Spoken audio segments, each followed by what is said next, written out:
The Mendelow matrix model and stakeholder mapping. Stakeholders are anyone affected by or who can affect an organization and its activities.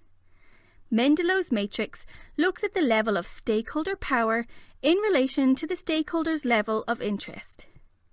It can be used as a framework to manage stakeholder conflicts and demands with regards to particular organizational strategies.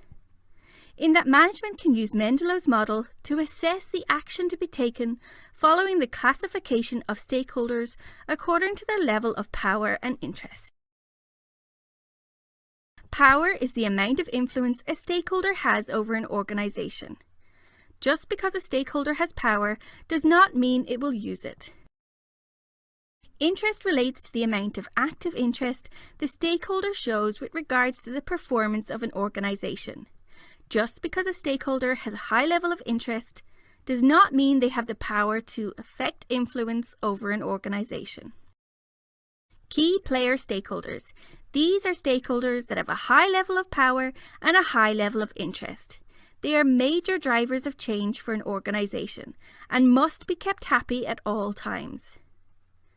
Keep satisfied stakeholders. These are stakeholders that have a high level of power but a low level of interest.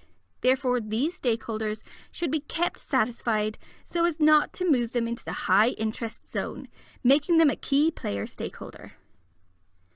Keep informed stakeholders.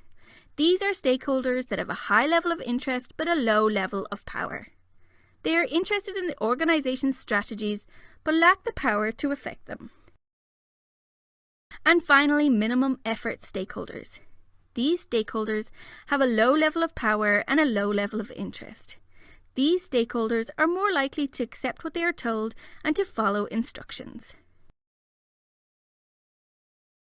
For more A to Z business terminology, visit my website.